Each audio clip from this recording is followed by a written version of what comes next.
All right, recording is in progress. So we're going to start with the fact that my computer is not working.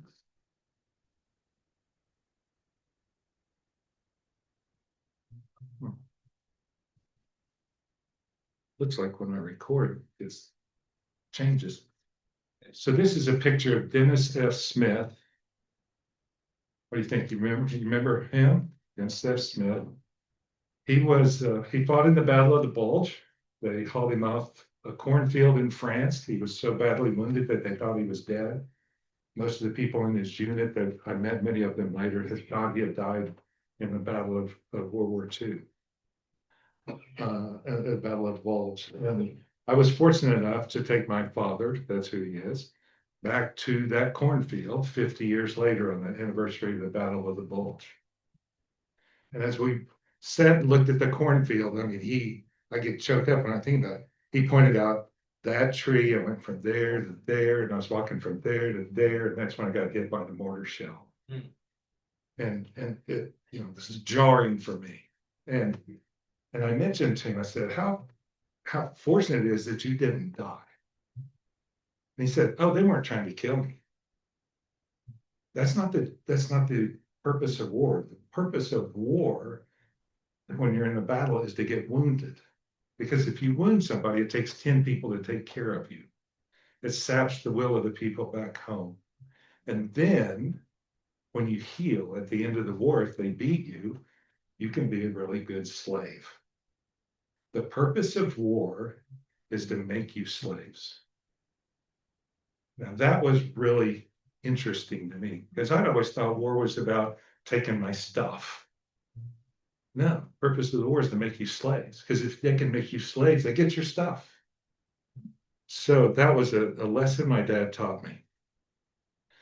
So one of the main purposes of this class, believe it or not, is to convince you that you're in a war where the enemy intends to make you slaves, your family slaves, and all your friends, and all the people at church. And the reason is if we can convince you that you are in this war, you will do whatever it takes to win the war and not be a slave. Not let your kids be slaves. How many people are here have kids or grandkids or brothers or sisters or a mom? Okay, everybody. Right? That's the battle we're in. And if you do a study of disasters in the Bible, you will absolutely come to the conclusion the only way you avoid disaster is doing the right things. So we are going to talk about what are the right things to do to avoid this disaster, what the disaster is and how to avoid it. Slave's a jarring word. Everybody hates the word slave. In fact, some Bibles won't even translate the word slave because it's so offensive. And by doing that, they do a big disservice to us. The Bible actually gives you a definition of what a slave is in Romans 6:16. Your slaves are the one you obey. That's the answer. You're slaves to the one you obey. And it doesn't matter whether you know it or not. If you obey somebody, you become their slave. So I think we are on the verge, and I will try to convince you, we are on the verge of one of the biggest enslavements ever in the history of the world. The Roman Empire supposedly had about 40% of their population was slaves. Okay. You go to Russia, and in the old days under the czars, almost everybody was a slave. They had other words for them, but they were a slave. China, many times during the Chinese history, including now, North Korea, people are essentially slaves. Right?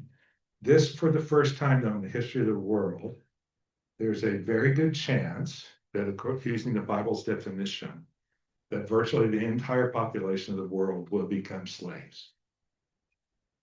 Now that should jar you because I'm including us in virtually the entire population of the world. So you want to make sure you see that you can do it knowingly or unknowingly, willingly or unwillingly. So what do I mean by that? And who are they? So I once had the fortune, I won't call it good or bad or misfortune, to work for Texaco when I came out of college. And I got to ride around with an old pumper whose name was Short. Now, this was in the day when nicknames either were the exact description of you or the exact opposite of you. This was his exact description. Shorty was short. And he had a very strong opinion about everything. And one of the biggest things he would always say is, well, it's because of they that the world's coming apart. They are causing this. They are having a conspiracy. It's they. He said, just one time, I want to meet they. I just can't wait to meet they. So this is who they is. When I talk about the disaster that's coming, who the enemy is, this is who's on the other side. And I call them dependency dealers. So you will hear me make up a few words over the class. This is one of them. Dependency dealers. They make us dependent on them for the information we get, the interpretations we make, the ways we get entertained, our economic well-being, everything. Okay. That's they. Where does information come from? Because if they can control our information, then we become enslaved to how they think. You don't believe it, think about just the phone. Now the phone, and we'll talk about it more, the phone is not even the tip of the iceberg of what we're talking about.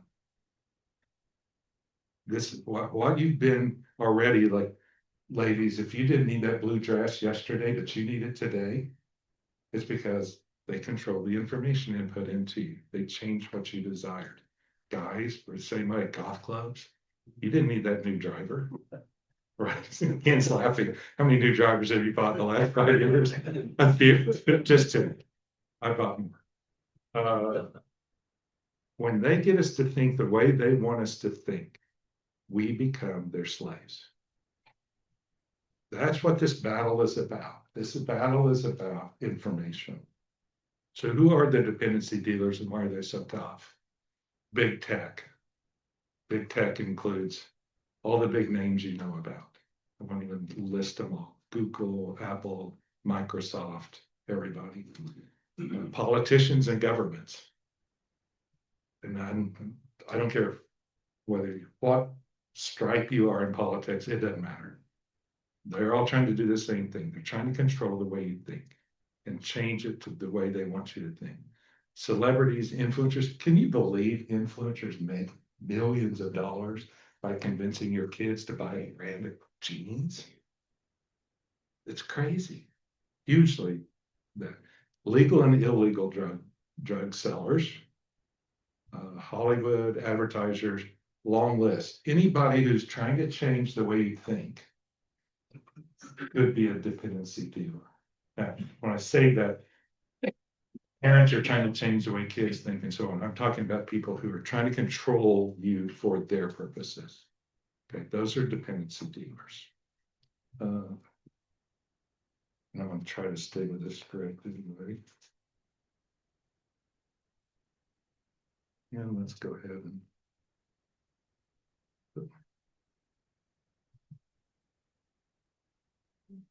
how are they doing? Now, you may have noticed, by the way, if you've been reading the paper, the dependency dealers are now spending trillions of dollars a year on AI and other things. That's who we're fighting against. I'm Phil Smith. I'm a guy in Tulsa. How much chance do I have against that? None. It's seemingly none, right? The most money, the smartest people in the world, that's who we're fighting against. The good news is there is some good news, but generally, this is going to be a tough battle. They already have the American public on the average spends 8 hours a day with their face in a screen. That's half the waking time. And where this is headed, and I'll think I can convince you fairly easily, is that we'll be spending 24 hours in front of a screen or with information input into us. Total control. And we're going to pay them to do it. Anybody have a subscription? Anybody bought a phone? We're paying them to do this for us. And to be quite clear, this is what they're trying to do. They're trying to make us hyper self-centered.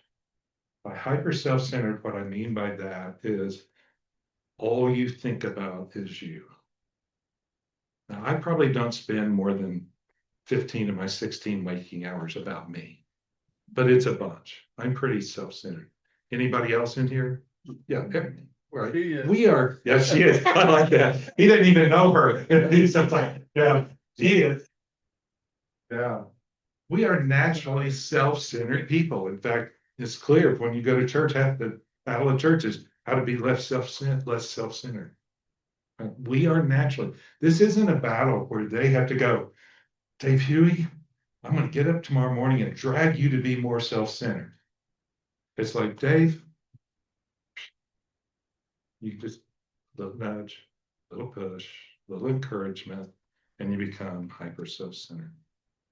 Hey, Phil, Yes. do you think that as these dependency dealers, or you say that's their goal, do you think that is an intentional goal of theirs, or it's a byproduct of what they're seeking to do? I think it's an intentional goal. Their goal is to get you immersed, right? All these people self-centered. In the end, that's what they're trying to do. If they get you totally self-centered, you will be totally available to them to input information into you, interpret information, and take control of you, right?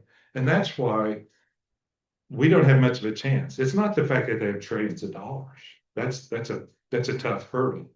It's the fact that I'm self-centered already. They don't have far to go. Just a little bit gets me there. This is a pogo one. It's an old cartoon that some of you may remember it back in the days when you read newspapers that had cartoon strips that had really cool. We have met the enemy and he is us. So dependency dealers trying to make us self-centered, they win the war.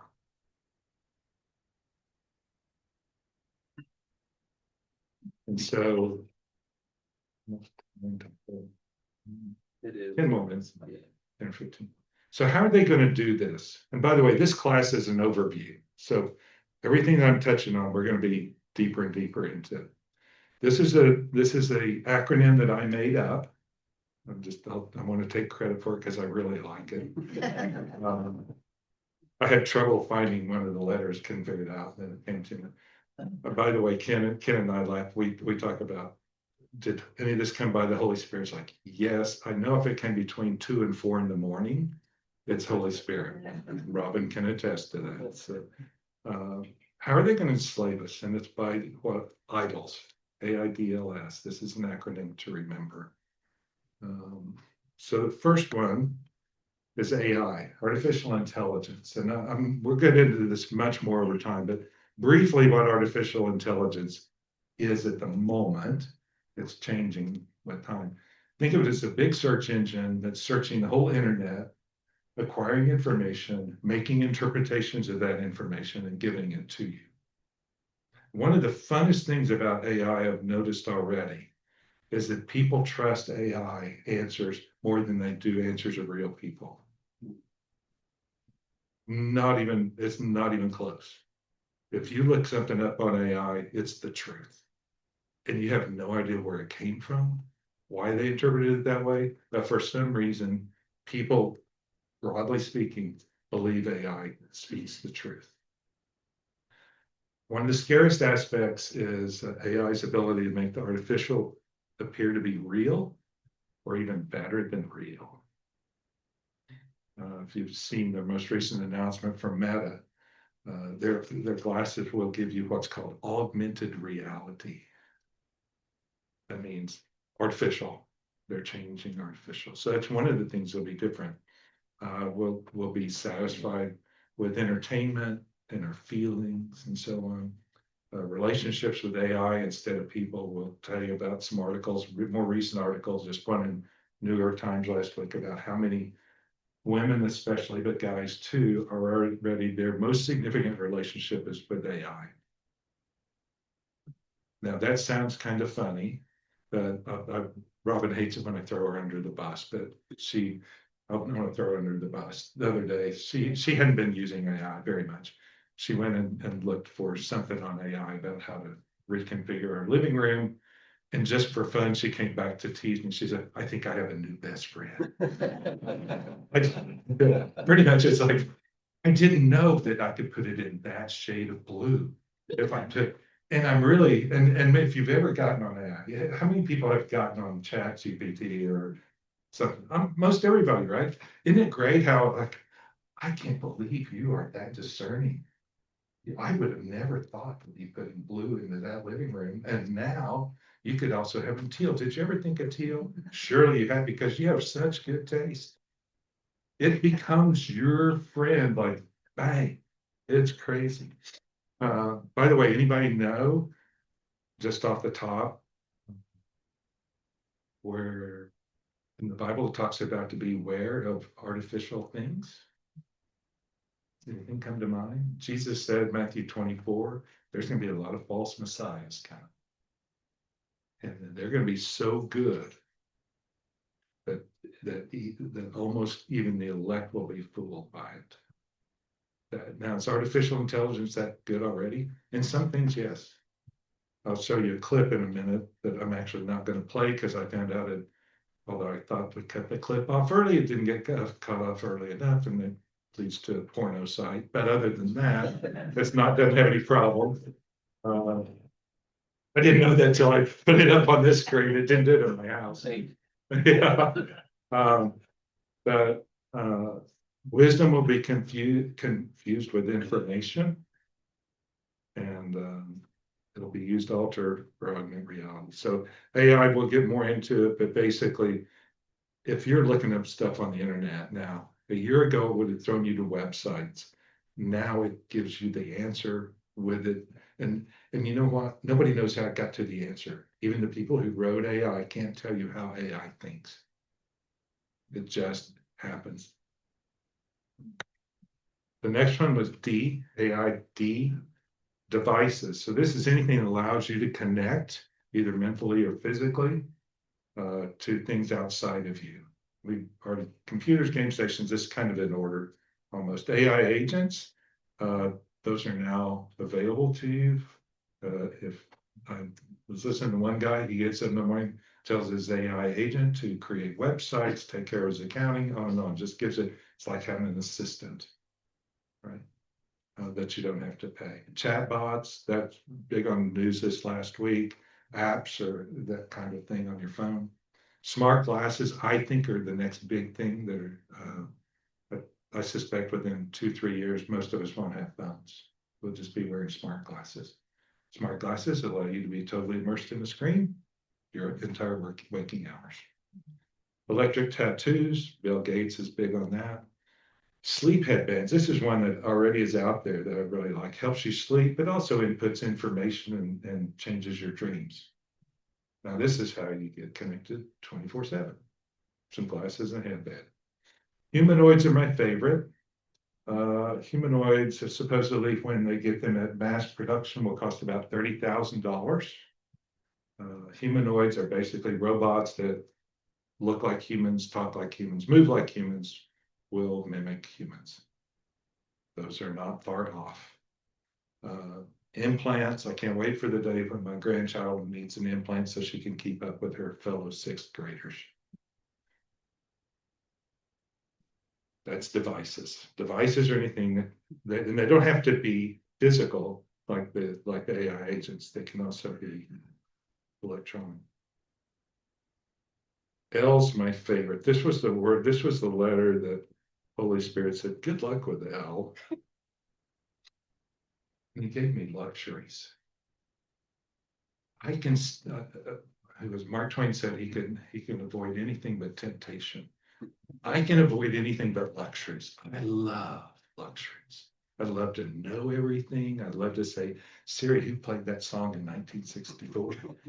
I like infinite knowledge. There's nothing more attractive to me than infinite knowledge. Perpetual entertainment, the younger groups about that. Escape from reality. Home delivery. You never have to leave your home. You never have to leave your room. Care, comfort, acceptance, all the emotional things, those are all luxuries that people in the past didn't have. And that's why this is going to be such a hard battle. I'm self-centered. When I get luxuries, I can become completely self-centered. Anybody? Yeah, I did a lot of nods out there. Not going to be too hard to convince me to have luxuries. Then the last one is sexploitation. If you stay with me through the class, you will probably have a class or two where you don't want the kids to be in there, because I'll be pretty frank about this. This is going to be the area that where we really, really suffer as a human race, is that we're already seeing it, and the birth rates are down.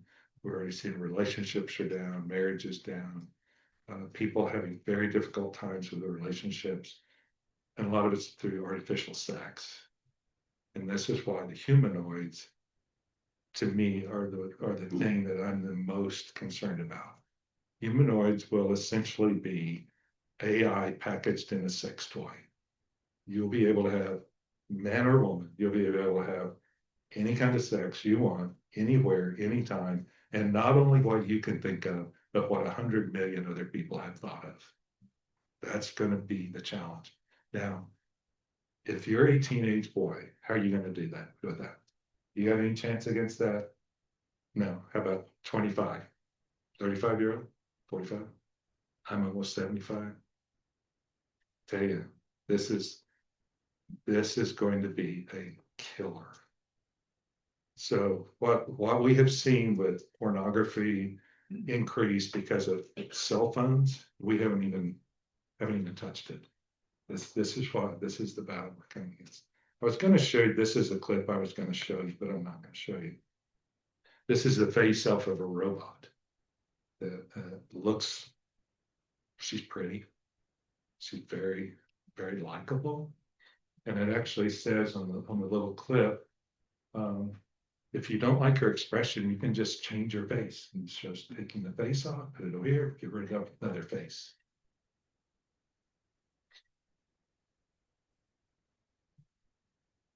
It's going to be tough. So, Surthrive, where did that word come from? Happy to say that one of the people I'm working with came up with Surthrive. It means to survive whatever stress comes our way. You'll notice I probably won't do a whole lot of saying this is going to happen and that's going to happen.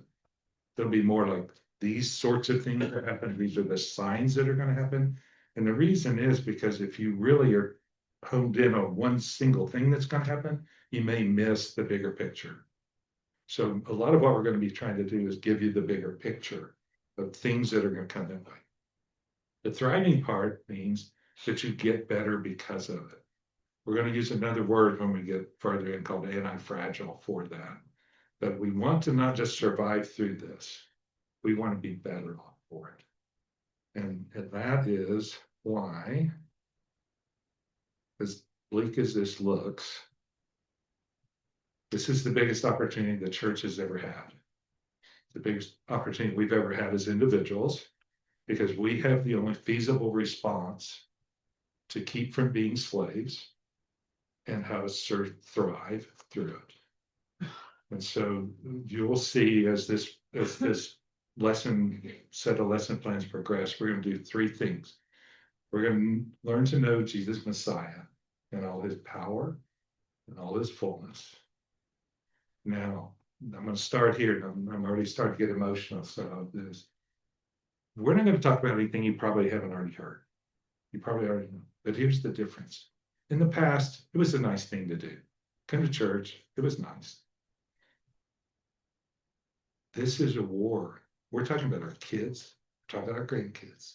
If we don't do this right, we are possibly talking about the destruction of our families. The urgency and the necessity to really get this right is here. And we have to not only be able to understand it ourselves, we have to be able to tell it to our kids and our grandkids and our neighbors. It's not going to do any good if 3 or 4 of us in this class get it. with everybody in this class, everybody in this church, everybody we know. Otherwise, we're not gonna be able to make it. And we'll talk about that in a second. Second part of it is how to become a surthriving Messiah. Now, I use that word, we'll define it more, but as somebody who believes Jesus Messiah and all his power. Very much like a Christian, but Christian comes now with some baggage to it, that word. And I'm gonna, for this class purposes, I'm gonna start thinking of it as Messiahs. And then the third part is how do you become a part of a surthriving church? Are we already a surthriving church? I don't know if we're closer than most. But if we were really a truly thriving church, we'd probably have 5,000, 10,000. We wouldn't be able to keep these doors open 24/7. So how do we get there? And that's a big part of this. It's not only, this is not an individual sport. This is going to be a team sport. So that's where we're going to head.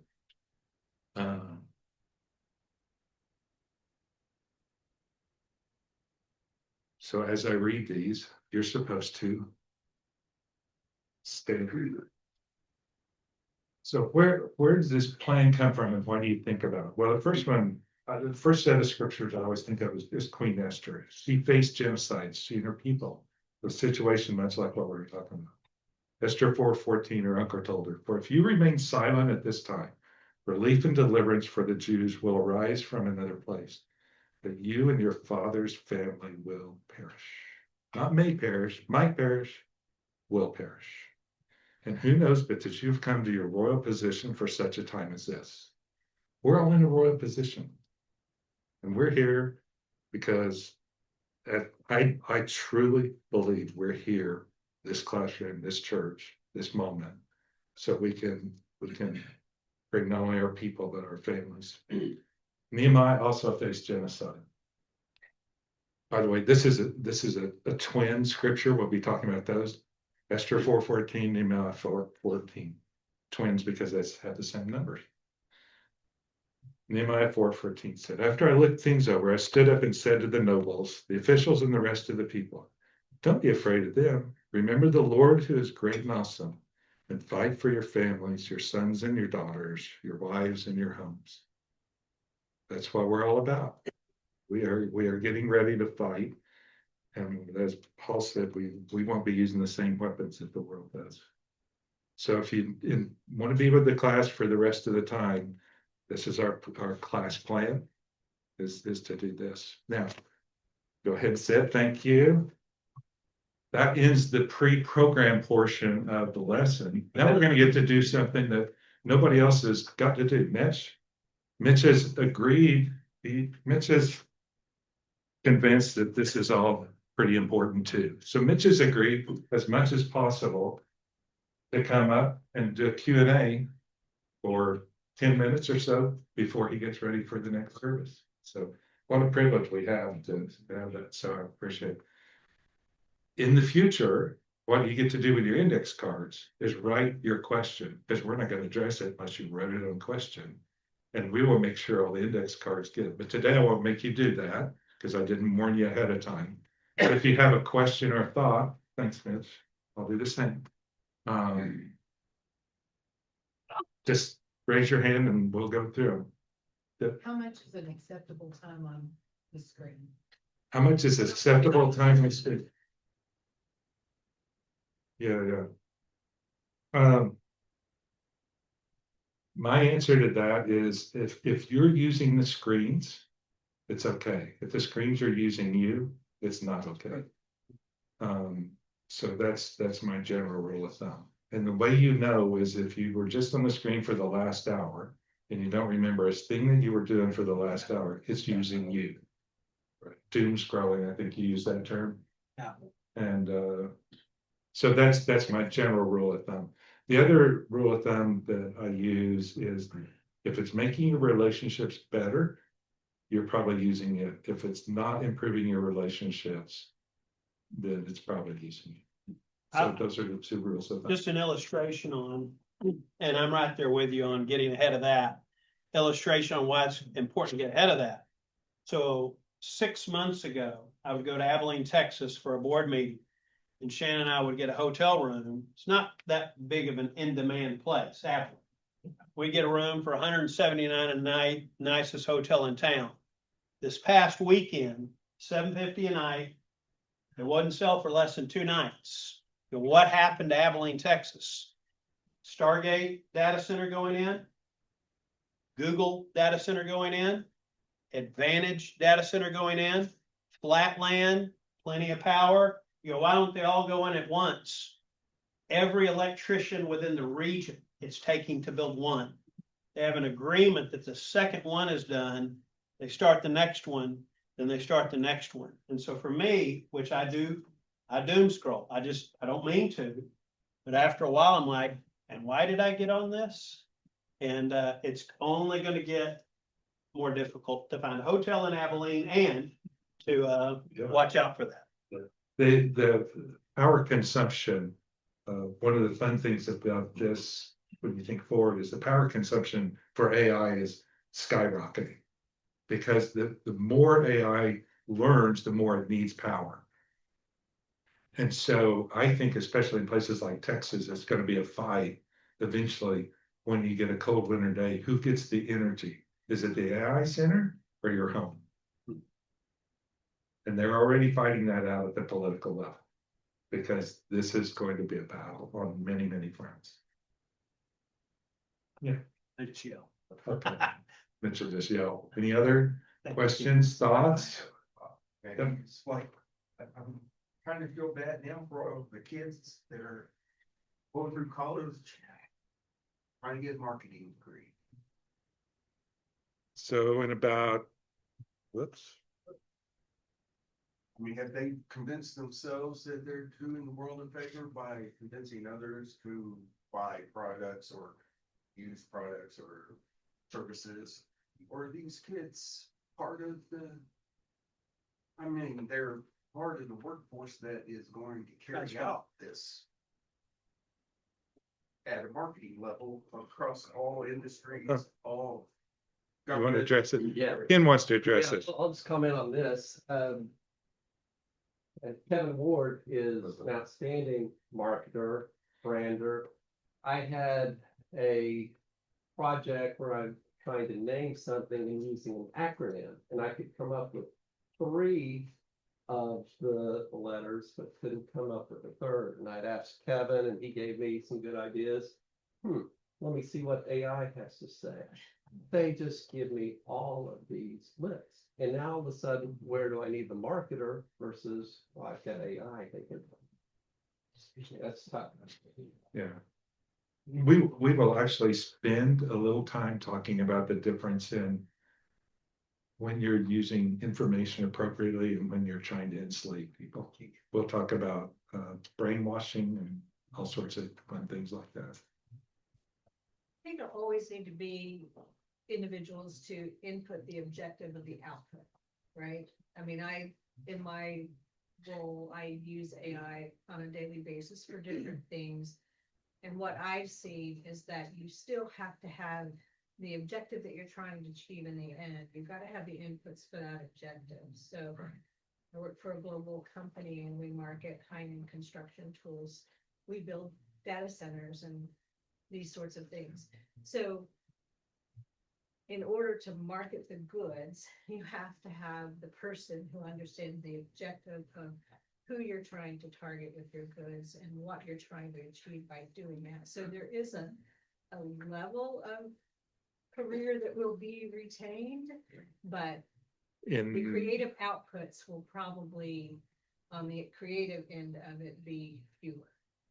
and so along those lines, in about 4 or 5 weeks, we will have one class that kind of steps out of this lesson plan and just talks about possible effects on the economy and possible effects on jobs. So that's something that's coming your way that's out of the regular. And we will talk about things like that because that's the first thing everybody worries about. So what's going to happen to my job?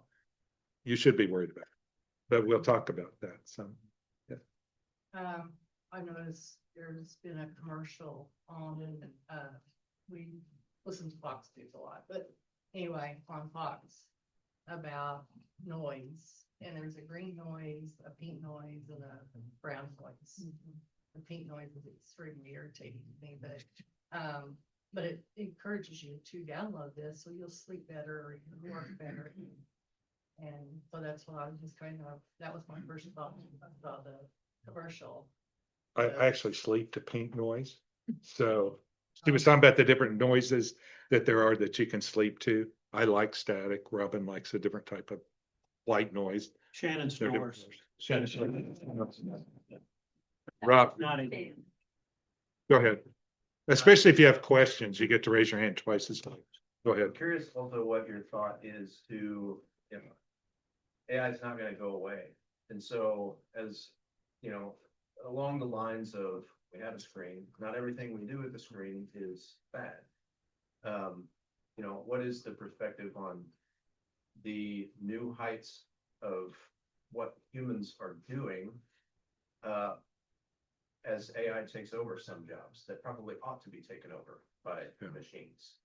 In my mind, there's an opportunity that frees human minds up to do things that human minds were created to do, which is to create also in the image of our creator. So to an extent, I think that AI has an opportunity to free people up from doing machine-like things to doing more human-like things. I think that's the viewpoint that is held by a lot of people. We'll talk about it. And that's, again, back to one of the advantages we have over everybody else is we see people in the image of God. He's a creator. We were born to do those sorts of things. So to that degree, that's really good. The class, by the way, for the most part, what you're going to see is it's about relationships. What the reason this is going to be such a problem is it destroys relationships. So mostly what we're going to be talking about is how do we have relationships, another 5, how do we have relationships with Jesus Messiah, with myself, with my spouse, with my family, and with my church and other external people. Lynn? So Rob, if you had all your time freed up next week and you have no plan for your time, how bad is that? That's no good. That's no good. And that's the worry is tons of people are gonna have their time freed up. And if we don't have a plan and they don't have a plan to do with their time, they're gonna become self-indulgent. And that's what the AI companies are hoping for. So we as a group have to figure out how we're going to get people tools to deal with all this free time they're gonna have, how we're gonna help them create. Some people aren't creators naturally. So we've got to have a plan in action to help deal with what's coming, and that is a lot of free time, a whole lot of free time. Yeah. And I think Phil's last point of, and the first time Phil talked to me about this, I was kind of, I'm a little bit slow on the uptake. I was like, oh, yeah, I just want to live. I told you literally, I said, can I start a new Amish movement called 1984? You know, we'll just forget the 1884 stuff. I just want to do 1984. But I came on board, but the end result of it's about relationships. You know, that's the piece we begin to do now is don't be self-centered. Think about Brett White. When I had full sternotomy to remove a tumor, you know, I asked Shannon in and out of being out of my mind on medications when I got home. I said, how did you care for me? She said, I didn't. She said, Brett came over and sat next to your bed and watched you for days. It is that mindset of just, you know, I didn't know Brett was going to be in here for that illustration. And he drove me crazy. I called him things and, but it's that type of lack of being outwardly centered that we're talking about. And we can start practicing that now. I'll say one more thing. You shouldn't ask a preacher to be a part of this. So the church in Singapore, city, state, nation, 3.5 million people. In 2000 was 10% Christian. In 2025, it's 21% Christian. One of the churches there next month is sending 1,000 missionaries to Saudi Arabia to preach Christ where it's illegal. That level of being not self-centered is is a path through this, so. Tips. You know, I know the Bible says nothing new under the sun, you understand it. You have the same enemy, the same goals. New tools, new techniques. So what would be different about our approach to humanity? Other than being aware of the tools and techniques that he's using? What, you've got to wait 21 weeks for the answer to that. No, we will get into that. Yeah, but is this different from any other time? Yes, this is different than any other time. We have never had the ability to have mind control on the levels that it is now. What we do about it in our approach is going to be, actually, the book we're going to talk about, one of the most, Dennis specifically, is going to be a book called The Patient Ferment of the Early Church. It's how the church reacted in the second and third centuries to almost becoming wiped out. And instead it kicked off the church to become the force it is today. So we will specifically be talking things like that. And the follow-up on that is, you know, there's a lot of fear every time something new comes around that we've not seen before. So, well, part of the question for the church has been too, how can we utilize that for our own purposes as well? Talked to an anthropologist, this anthropologist missions guy. Dennis's question, how do we use this technology? And he blew me away when he said, this is the last generation on earth that will need to learn language. You can, and you go, where are you going with this? $249, you can go buy iPods right now that translate. Guys, this is the thing you can buy, not the stuff that's coming out in 5 years. And this missions guy said, now you may want to learn language. It may be beneficial to learn language, but you put in a pair of iPods, show up on and you go, well, it can't do all languages. Those data centers in Abilene, you can do all languages. So watch out for Jamie Sweeney when she goes on LSD now, you know. But that's an example of it being used at some level with the gospel going in. Which is an ironic reversal of the Tower of Babel. We'll see the Tower of Babel both ways. Yeah, that'd be good. Thank you guys. You've been very patient. Thanks.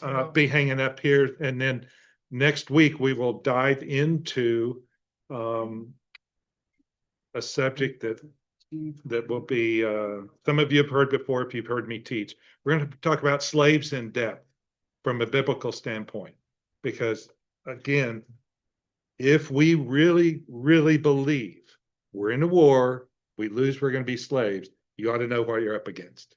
So that's what we'll be doing next week. Make sure your name's on the email list if you want to be. Thank you. Thanks, Ned. I called you. Good. I still got stuff to talk to you the other day. We got Thanks, Darren. Always know that. No, I will send them out to everybody on the email. Or are you on the cornerstone list? Yeah. We'll be. No, I want to make sure that you out. No, I'll send them out after. Gotcha. Thank you. Because I am a OSU communications professor. So I am teaching it to my students how to use it effectively. So when you say you're teaching this, I'm like, I'm all ears. Maybe calling on you. Well, I do IT, but yeah, I mean, I'm all ears and I've started research myself, but I'm gathering times today, don't think, so it'll be fun. yeah, I'm really interested in what you have to say. Thank you so much. Thank you. Thank you. Thank you. Okay, good. Thank you. They're gonna come out on the email. Huh? I don't know where we're gonna put the recording on. Jerry, just give me a second.